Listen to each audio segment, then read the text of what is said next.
والسلام على حبيبه المصطفى ما بعد. أعوذ بالله من الشيطان الرجيم. بسم الله الرحمن الرحيم. والضحى والليل إذا سجى ما ودعك ربك وما قلى وللآخرة خير لك من الأولى. صدق الله مولانا. بارگاہ رسالت محمد صلی اللہ علیہ وسلم میں درود پاک کا ہدیہ پیش کریں.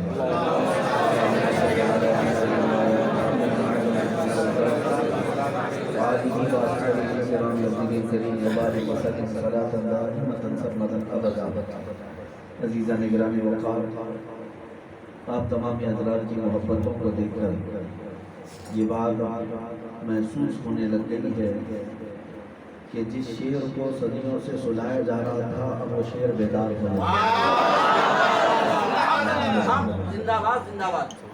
ڈاکٹر اقبال نے کہا تھا، نکل کر کے صحرا سے جس نے الٹ دیا تھا تخت روما کو. وہ کون لوگ تھے؟ وہ 313 بدری صحابہ تھے، شہاد میں رہنے والے، گاؤں میں رہنے والے، بغیر چپل کے چلنے والے. لیکن جب وہ چلے تو ملک روم کے تخت کو بھی انہوں نے الٹ دیا تھا.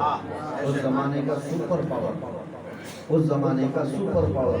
دو سپر پاور تھے، ایک روم اور ایک ایران. کسرا اور قیصر کا نام سنا ہوگا. ایران کے بادشاہ کو کسرا کہا جاتا تھا، روم کے بادشاہ کو قیصر کہا جاتا تھا. اور یہ دونوں سلطنتیں، یہ دونوں تخت الٹ گئے تھے کس کے ہاتھوں؟ یہی صحرا کے رہنے والے بادیہ نشین صحابہ جو چند کھجوروں پر پورا دن گزارا کرتے تھے. نہ ان کے پاس بڑے ہتھیار تھے، نہ ان کے پاس لاؤ فوج وغیرہ تھے، لیکن ایمان کی دولت ایسی تھی کہ روم اور ایران کی تختوں کو بھی انہوں نے الٹ دیا تھا. تو اقبال نے کہا ہے، نکل کر کے صحرا سے جس نے الٹ دیا تھا تخت روما کو، سنا ہے قدسیوں سے میں نے کہ وہ شیر پھر ہوشیار ہوگا. قیامت سے پہلے انشاءاللہ العزیز و بیداری پھر امت مصطفیٰ میں آنا. اور اللہ تبارک و تعالیٰ اگر اس جنریشن میں وہ بیداری لا رہا ہے تو یہ ہماری خوش قسمتی ہے، یہ ہماری خوش نصیبی ہے. میرے عزیزوں، یہ صرف کلکتہ کی سرزمین نہیں، ہندوستان کے کونے کونے میں جانے کا موقع ملا مجھے. ان 6 مہینوں میں نے اتنے دورے کیے، ہر علاقے کو دیکھا، لیکن جس گلی میں، جس محلے میں، جس بستی میں جا رہا ہوں تو ایک ہی نعرہ ہر ایک کی زبان پر ہے، لبیک یا رسول اللہ، لبیک یا رسول اللہ. اس کا مطلب کیا ہے؟ اس کا مطلب یہ ہے کہ ہر بچہ، جوان، بوڑھا یہ دل سے کہہ رہا ہے یا رسول اللہ میں بھی حاضر ہوں، یا رسول اللہ میں بھی حاضر ہوں. تو اب بارگاہ مصطفیٰ میں حاضری کا وقت آ چکا ہے. اب یہاں پر پیچھے وہی رہے گا جو منافق ہوگا. حضور کے نام پر اب لبیک وہی کہے گا جس کے سینے میں ان کی محبت ہوگا اور حضور کے نام پر اپنی گردن کو رکھا ہوگا. وہ بازاروں میں کیا، مسجدوں میں، ہر علاقے میں اپنے نبی پاک کی عزت پر پہرا دینے کے لیے لبیک کا نعرہ ضرور لگائے. اب آپ سے صرف اور صرف میری گزارش یہی ہے کہ بچے، جوان، بوڑھے بیداری لے آئیں. دیکھیں، بہت سارے لوگ اگر یہ سکھاتے ہیں کہ صبر کرنا سیکھو حالات کے اعتبار سے، تو بالکل میں بھی آپ کو بتاتا ہوں، صبر کو اسلام میں کہا گیا. صبر کی بڑی تعریف ہے، قرآن پاک میں اس کا بڑا اجر بھی ہے. لیکن جو لوگ صبر کے معنی کو کسی اور جگہ ڈائیورٹ کرتے ہیں، حالات خراب ہو رہے ہیں آپ صبر کر لیں، لوگ حضور کو گالیاں دے رہے ہیں آپ صبر کر لیں. میرے عزیزو، صبر یہاں نہیں.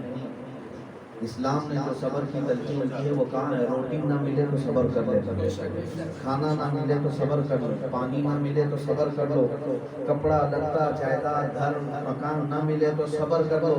صبر کرنے کے لیے یہ ساری چیزیں ہیں، لیکن حضور کی عزت پر بات آئے تو یہ صبر کی بات نہیں کی جائے گی. جو جان مانگو تو جان دے دیں، جو مال مانگو تو مال دے دیں، مگر یہ ہم سے کبھی نہ ہوگا نبی کا جاہو جلال. اسی عقیدے پر آپ سب کو باقی رہنا ہے. اس بات پر کوئی کمپرومائز نہیں کیا جائے گا، اس بات پر کوئی سمجھوتا نہیں کیا جائے گا. ہم تو یہی کہیں گے، باطل سے ہم ٹکرائیں گے ناموس رسالت کی خاطر، باطل سے ہم ٹکرائیں گے ناموس رسالت کی خاطر، ماریں گے یا مر جائیں گے ناموس رسالت کی خاطر.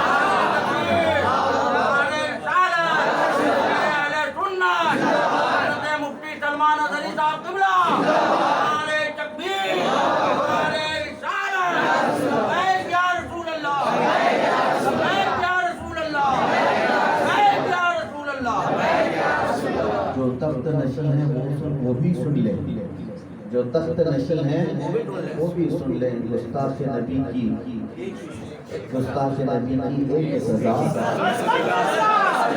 ہم یہی چاہتے ہیں۔ اور اگر تم نے نہیں کیا اور ان لوگوں کے ساتھ نرمی کا معاملہ کیا تو اس کے لیے بھی ہم نے یہی کہا ہے، جو بھی کرے گا گستاخی میرے آقا کی، دوزخ میں اسے ہم پہنچائیں گے ناموں سے رسالت کی خاطر۔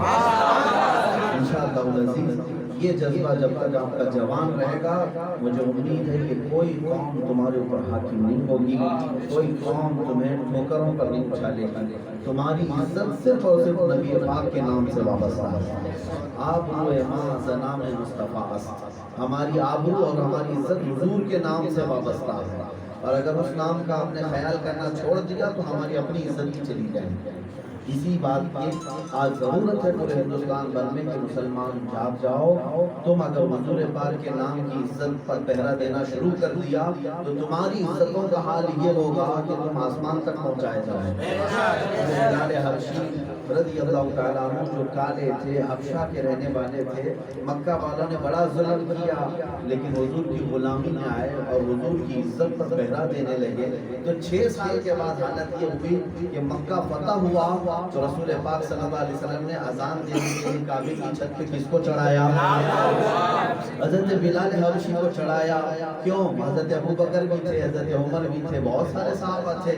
کعبے کی چھت پر حضرت بلال کو چڑھا کر یہ میسج دیا کہ جو نبی کے نام پر زخم کھائے گا کعبہ بھی اس کے پیروں کے نیچے، کعبے کی چھت پر اللہ تعالیٰ اسے مقام عطا کرے گا۔ میرے عزیزو، اقبال نے یہی فیصلے کے طور پر تمہیں کہا تھا کہ محمد سے وفا تو نے یہ جہاں چیز ہے کیا لوح و قلم ہے، سب کی تمام چیزیں اللہ تعالیٰ واپس لوٹائے گا۔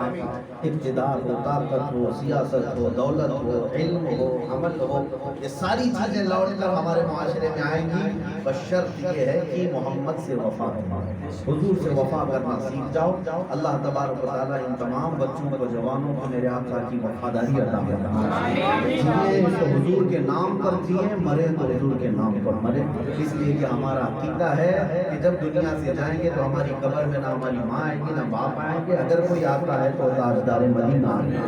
حضور پاک صلی اللہ تعالیٰ علیہ وسلم کو ہمیں منہ دکھانا ہے، اس لیے اس رہتی دنیا میں اگر کسی کو راضی کرنا ہے تو کسے راضی کریں گے؟ رسول پاک صلی اللہ تعالیٰ علیہ وسلم کو۔ انہیں جانا انہیں مانا نہ رکھا غیر سے کام، للہ الحمد میں دنیا سے مسلمان گیا۔ وآخر دعوانا الحمدللہ رب العالمین۔ میں شکر گزار ہوں مولانا روشن وزیر صاحب کا اور ان کی سیرت اکیڈمی کا اور دیگر ائمہ علماء اور حاضرین کا۔ پہلی مرتبہ یہاں حاضری کا اتفاق ہوا اور ان کے کاموں کے متعلق میں نے سنا، مولا تعالیٰ ان کے کاموں میں برکت عطا فرمائے اور اخلاص عطا فرمائے امت کے لیے اور غربا و مساکین کے لیے جو بھی یہ کام کریں، مولا تعالیٰ نفع اس کا ساری امت کے لیے عام سے تام فرمائے اور ان کے بعد میں طاقت و قوت عطا فرمائے۔ السلام علیکم۔